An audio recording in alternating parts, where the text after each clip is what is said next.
तो आप सभी का स्वागत है पुनः आपके अपने चैनल ई स्टार हिंदी पर। मैं प्रमोद कुमार, आपका ऑनलाइन टीचर, आज आपके लिए अपने पिटारे से कुछ नई चीज़ लेकर के आया हूँ। अब यह नई चीज़ क्या है? बिल्कुल नई है। तो आपके सामने आज प्रस्तुत है अच्छी हिंदी कैसे लिखें। आप चाहे किसी भी स्तर के विद्यार्थी हों, यदि आपका माध्यम हिंदी है, आप हिंदी माध्यम के विद्यार्थी हैं, चाहे मैट्रिक की परीक्षा आपको देनी हो, 11वीं के छात्र हों, 12वीं के छात्र हों, उससे नीचे की कक्षाओं के छात्र हों, या इंटरमीडिएट, स्नातक, स्नातकोत्तर, किसी भी स्तर के छात्र हो, या फिर आपको लिखने का शौक हो, तो आपके लिए यह वीडियो बहुत महत्वपूर्ण है। शुरू से अंत तक देखें, क्योंकि इसमें लगभग सारी बातों का समावेश मैं बहुत कम समय में करने का प्रयास कर रहा हूं, जिससे आपको पता चले कि आप अच्छे तरीके से, बढ़िया तरीके से अच्छी हिंदी कैसे लिख सकते हैं। आगे बढ़ने से पहले यदि आपने मेरे चैनल को सब्सक्राइब नहीं किया है तो मुझे अप्रिशिएट करने के लिए सब्सक्राइब करें। तो आपकी सफलता के लिए मेरा प्रयास जारी रहेगा। आइए आगे बढ़ते हैं आज के टॉपिक पर।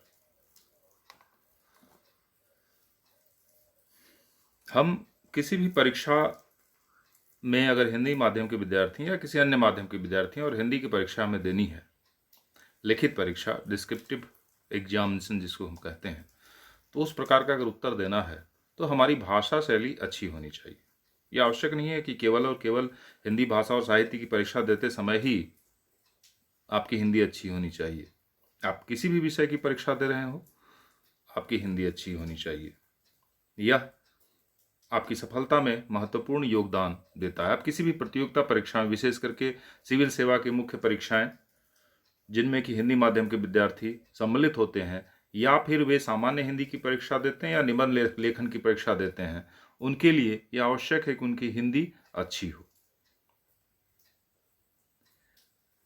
यदि आप लेखन के क्षेत्र में हाथ आजमाना चाहते हैं, कुछ लिखना चाहते हैं, चाहे गद्य की किसी भी विधा में हो, तो आपकी हिंदी अच्छी होनी चाहिए। तो हम आज इस विषय पर कि अच्छी हिंदी कैसे लिखें आगे बढ़ते हुए सबसे पहले प्रश्न पर विचार करते हैं कि अच्छी हिंदी कहते किसे हैं, अच्छी हिंदी है क्या। तो देखिए, इसके लिए मैंने कुछ पैमाने सोचे हैं। मुझे लगा कि अगर इन पर कोई आपकी हिंदी खरी उतरती है तो अच्छी हिंदी कही जा सकती है। पहला है, पढ़ने, लिखने और सुनने में अच्छी हो। देखिए, अच्छा वही होता है जो हमें सुंदर लगता है, वह हमें अच्छा लगता है। और आम बोलचाल में हम हिंदी का प्रयोग करते हैं, विशेष करके उत्तर भारत में जो हिंदी भाषी जो क्षेत्र है, उस क्षेत्र के लोग आम बोलचाल में हिंदी भाषा का प्रयोग करते हैं। अधिकांश विद्यार्थी भी हिंदी माध्यम के विद्यार्थी होते हैं और कहीं भी, चाहे मंच पर अपने विचारों को प्रस्तुत करने की बात हो, हम हिंदी का सहारा लेते हैं। तो हमारी हिंदी जो है, यदि पढ़ने में, लिखने में और सुनने में अच्छी हो, क्योंकि हिंदी भाषा है और भाषा के पैमाने पर अगर हम देखें, यदि इन तीनों में वह अच्छी लगती हो तो हमारी हिंदी अच्छी है। अगला जो पैमाना है अच्छी हिंदी के लिए, वह है आसानी से समझ में आ सके। देखिए, भाषा अगर दुरूह हो जाती है तो उसका जो उद्देश्य होता है वह पूरा नहीं हो पाता। तो भाषा के उद्देश्य को पूरा करने के लिए हमारी हिंदी या हमारी लेखनी या हमारी भाषा ऐसी होनी चाहिए कि आसानी से समझ में आए। हम जो बात कहना चाह रहे हैं वह आसानी से दूसरे समझ पाएं। यदि हम क्लिष्ट हिंदी लिखते हैं, अत्यधिक संस्कृत निष्ठ शब्दावली का प्रयोग करते हुए हिंदी लिखते हैं, तत्सम शब्दावली भरपूर मात्रा में रख करके, या उर्दू फारसी की शब्दावली का बहुत ज़्यादा प्रयोग करते हुए हिंदी लिखते हैं, तो सबों की समझ में आसानी से नहीं आएगी। और अगर भाषा को समझने के लिए बार बार डिक्शनरी की मदद लेनी पड़े तो वह भाषा अच्छी नहीं है। तो इसलिए अच्छी हिंदी वही है जो आसानी से समझ में आ सके। अगला जो पैमाना है वह है आसानी से संप्रेषण हो सके। देखिए, भाषा संप्रेषण का माध्यम है। भाषा के माध्यम से हम अपनी बातों को दूसरों तक पहुंचाने का प्रयास करते हैं। और अगर हमारी हिंदी अच्छी है तो हम उससे संप्रेषण का कार्य सही तरीके से ले पाएंगे। और यदि हम अपने विचारों का संप्रेषण नहीं कर पा रहे, चाहे वह लिखकर हो चाहे बोलकर हो, तो इसका मतलब है कि हमारी भाषा अच्छी नहीं है। तो इसलिए ऐसी भाषा विकसित करने का प्रयास करें जो आपके विचारों का बेहतर तरीके से पूर्ण रूपेण संप्रेषण कर सके। ऐसा ना हो कि हम बोल रहे हैं और सामने वाले को आधी बातें वहाँ तक मेरे विचार पहुँच पा रहे हैं और आधी बातें नहीं पहुँच पा रही हैं, तो वो सामने वाला समझ ही नहीं पा रहा। तो हिंदी को अपने संप्रेषण का माध्यम बनाएं और अच्छी हिंदी से बेहतर संप्रेषण पाएं। चलिए अगले पॉइंट की ओर बढ़ते हैं। तो भाषा के नियमों का पालन होना चाहिए। देखिए, हिंदी एक भाषा है और किसी भी भाषा में अगर उसके नियमों का पालन, यानी भाषा के नियम क्या है? व्याकरण। तो व्याकरण का सही सही प्रयोग आपकी भाषा में होनी चाहिए, तभी आप जो लिखेंगे वह सामने वाले को प्रभावित करेगा। अन्यथा तो वह भाषा बेराह चली जाएगी। इसलिए जो भाषा के नियम हैं, जो व्याकरण के नियम हैं, उसका पालन करते हुए यदि हम हिंदी लिखते हैं तो वह अच्छी हिंदी है। अगला जो पैमाना है वह है मुहावरों, लोकोक्तियों आदि का आवश्यकता अनुसार प्रयोग। देखिए, हिंदी साहित्य के शिल्प में, उसकी भाषा के शिल्प में कई सारी चीज़ें आती हैं। मुहावरे हैं, लोकोक्तियाँ हैं, प्रतीक है, अलंकार है। तो इन सब में कम से कम हमारी जो लेखनी हो वह वहाँ आवश्यकता अनुसार हम मुहावरे और लोकोक्तियों का प्रयोग कर सकें। लेकिन इसका मतलब यह नहीं है कि हम मुहावरों और लोकोक्तियों से जो हमारी भाषा लिखी जाए उसे इतनी ज़्यादा दुरूह या भारी कर दें कि फिर वह फूहड़ लगने लगे। तो फूहड़ता से बचाना है, लेकिन आवश्यकता अनुसार मुहावरे और लोकोक्तियों का प्रयोग करना है। सामान्य बोलचाल की जो लोकोक्तियाँ हैं, जो अनायास ही हमारे सामने आ जाती हैं, अगर हम उनका प्रयोग करते हैं तो हमारी हिंदी निश्चित तौर पर अच्छी हिंदी है। और अगला पैमाना है सुगठित हिंदी। आपकी जो भाषा यानी आपकी जो हिंदी है वह सुगठित होनी चाहिए। सुगठित होने का मतलब है कि अपने जो विचार हैं, जो भाव हैं, जिन्हें आप दूसरों तक पहुंचाना चाहते हैं, किसी प्रश्न का अगर उत्तर है उसे आप लिखना चाहते हैं, तो वह भाषा की कसौटी पर कसा हुआ। वहाँ शब्दों का बेकार का आडंबर न हो, फालतू के वाक्य न जोड़े जाएं, अर्थहीन बातें न कही जाएं, शब्दों का सार्थक प्रयोग करें। तो यह सुगठित भाषा का लक्षण है। और आपकी भाषा हिंदी अगर इस पैमाने पर खरी उतरती है तो आपकी हिंदी अच्छी है। तो इस प्रकार से ये 7 जो बिंदु हैं, ये 7 जो पैमाने हैं, ये 7 जो कसौटी है, इस पर हम देखें कि क्या हिंदी हमारी इस पर खरी उतरती है या नहीं। अगर उतरती है तो वह अच्छी हिंदी है। इसके लिए आपको प्रयास करना है। अगर नहीं उतरती, जहाँ कमी है उस कमी को दूर करना आवश्यक है। तो इसके लिए हमें क्या करना है? चलिए हम आज के इस क्रम में अगले प्रश्न पर आते हैं। अच्छी हिंदी लिखने के लिए क्या आवश्यक है? भाई, युद्ध में जाना है तो अस्त्र शस्त्र चाहिए, और यदि कोई कार्य करना है तो उसके लिए भी औजारों की आवश्यकता होती है। अच्छी हिंदी लिखने के लिए भी कुछ आवश्यक चीज़ें हैं। जिनकी जानकारी हमें होनी आवश्यक है। वे क्या हैं, आइए उस ओर बढ़ते हैं। पहला है इच्छा शक्ति। सबसे पहली बात है कि आपके मन में यह इच्छा होनी चाहिए, आपकी इच्छा शक्ति मजबूत होनी चाहिए। आपको अपने अंतर्मन से यह विचार करना चाहिए, यह सोचना चाहिए और इस इच्छा के साथ खड़ा होना चाहिए कि मुझे अच्छी हिंदी लिखनी है, मेरी भाषा अच्छी होगी। मैं किसी के समक्ष यदि बोलता हूँ या लिखता हूँ तो निश्चित तौर पे वह दूसरे को प्रभावित कर पाए, और इसके लिए मैं अच्छी हिंदी लिखूंगा, मैं अच्छी हिंदी लिखना सीखूंगा। तो इसके बाद अगर आपने अपनी इच्छा शक्ति को बलवान करके यह सोच लिया कि हाँ मुझे अच्छी हिंदी सीखनी है, तो आपको शब्द भंडार बनाना होगा। ये शब्द भंडार कैसे बनेगा? यह शब्द भंडार बनेगा अध्ययन से, निरंतर अध्ययन से। आप शब्दों को सुनकर या पढ़ने के दौरान अगर पाते हैं तो उनका प्रयोग करें, और इससे शब्द भंडार आपका बढ़ेगा। शब्दों को एकत्रित करना है।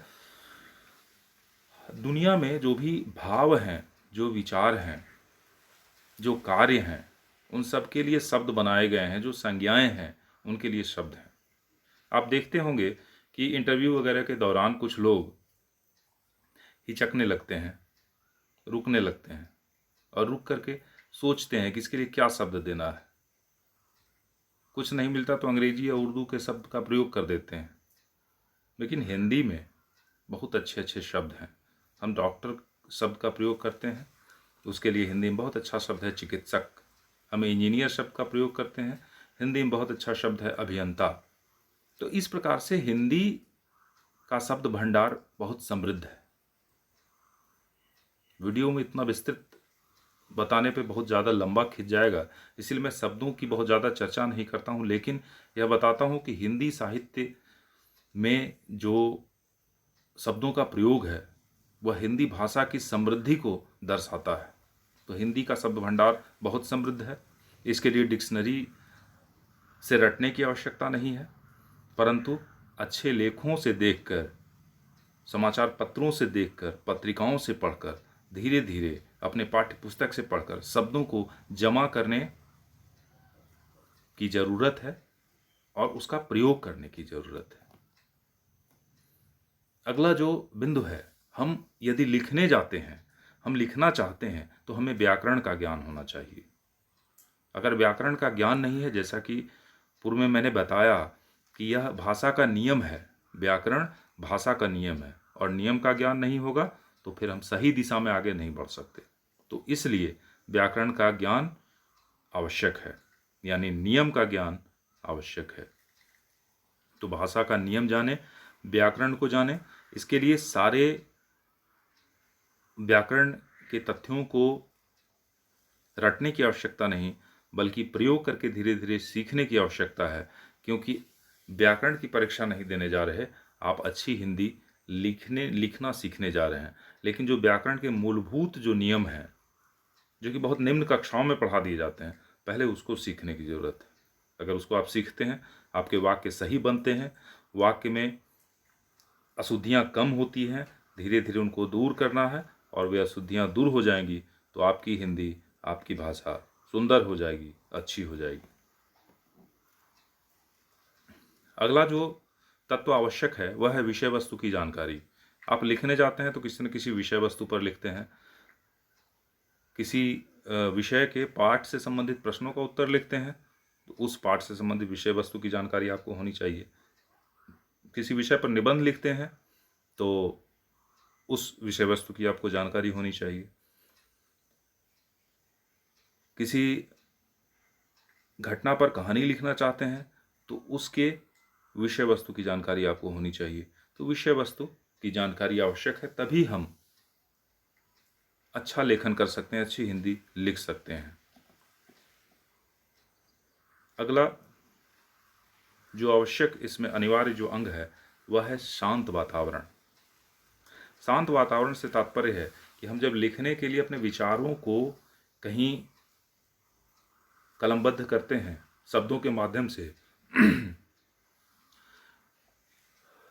कागज पर उतारने का प्रयास करते हैं, तो चिंतन के लिए, सोचने के लिए, अपनी कल्पना को शब्दों के माध्यम से कागज पर अंकित करने के लिए, उकेरने के लिए शांत वातावरण का होना आवश्यक है। बहुत ज़्यादा शोरगुल होना सही नहीं।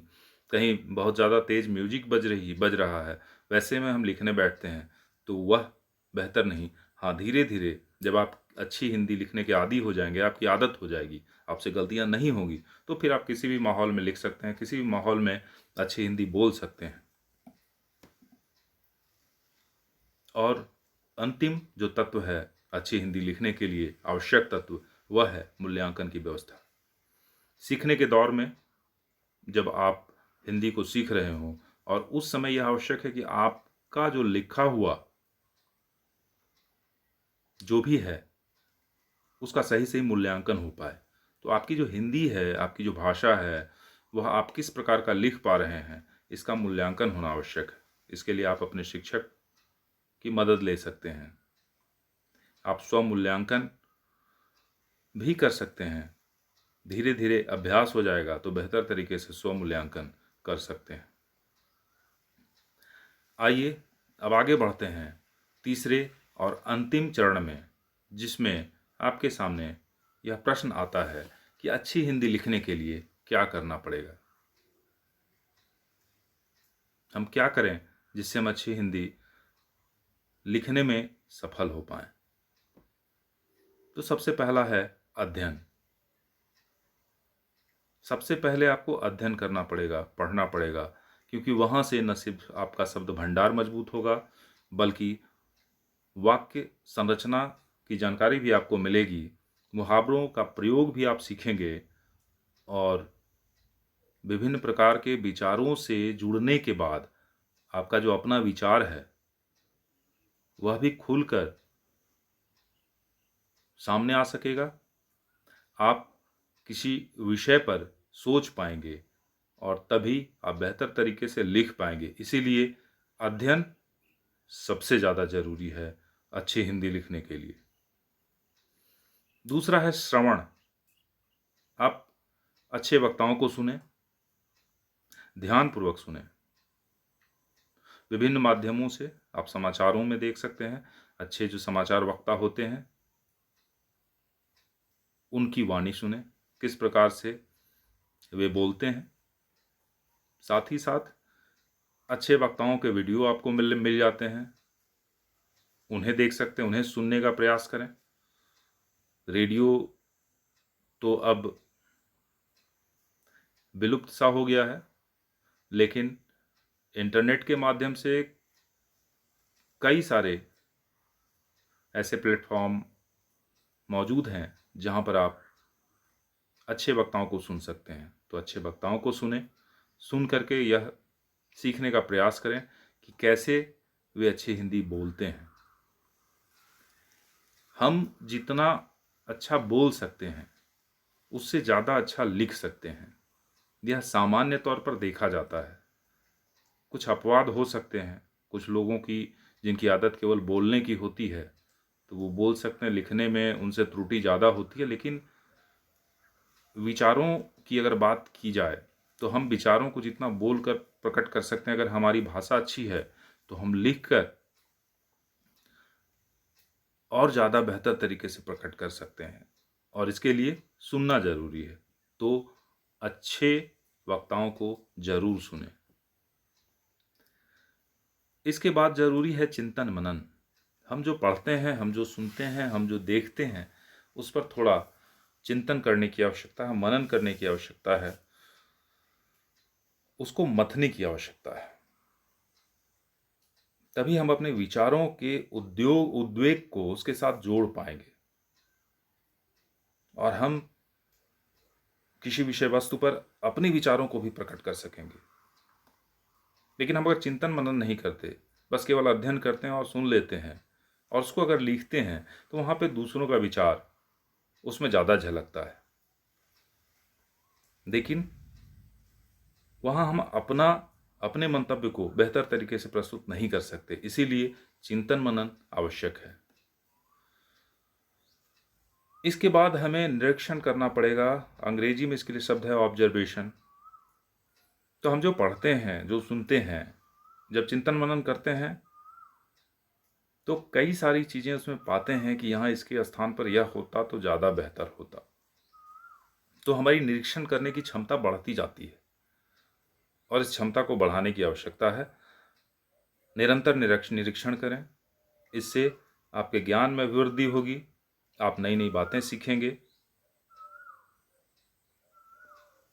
और आपकी जो लेखनी है वह अच्छी हिंदी को शब्दों के माध्यम से उकेरने का काम करेगी। और इसके बाद अभ्यास करना है। कहा गया है ना, करत करत अभ्यास ते जड़मति होत सुजान, रसरी आवत जात ते सिल पर पड़त निशान। तो अभ्यास अनिवार्य है। आपने अध्ययन कर लिया, अच्छे वक्ताओं को सुन भी लिया, चिंतन मनन भी कर लिया, निरीक्षण भी आप करते हैं, लेकिन अगर आपने लिखने का अभ्यास नहीं किया तो फिर सब पर पानी फिर जाएगा। लिखते लिखते जो त्रुटियां होती हैं वह धीरे धीरे दूर होती हैं। आप अपना मूल्यांकन करते हैं, स्व मूल्यांकन करने लगते हैं और त्रुटियों को दूर करते हैं, पुनः अभ्यास करते हैं। तो जो भी, चाहे वे छात्र हों, चाहे किसी भी कक्षा के छात्र हों, या जो लेखन कार्य में आगे बढ़ना चाहते हो या प्रतियोगिता परीक्षाओं में जो सम्मिलित हो रहे हों, उन सभी छात्रों के लिए और उन सभी लोगों के लिए यह जरूरी है कि निरंतर अभ्यास करें। और अभ्यास करें तो अपने अभ्यास का भी निरीक्षण करें, अवलोकन करें कि आपकी स्थिति क्या पहले से सुधर रही है या वही है। उत्तरोत्तर सुधार ही आपको सफलता के मार्ग पर आगे बढ़ाता है। उम्मीद है मेरा ये वीडियो आपको अच्छा लगा होगा। इस प्रकार के वीडियोज़ मैं बनाता रहूँगा। आपको सफलता के मार्ग पर आगे ले जाने का प्रयास मेरी ओर से भी होता रहेगा। तो मुझे अप्रिशिएट करने के लिए मेरे चैनल को सब्सक्राइब करें और पसंद आए तो वीडियो को लाइक करें, शेयर करें, और यदि किसी प्रकार का सुझाव हो, विचार हो तो कमेंट बॉक्स में कमेंट करें। आपका बहुत बहुत धन्यवाद। मिलते हैं ई एडू स्टार पर अगली कक्षा में। धन्यवाद।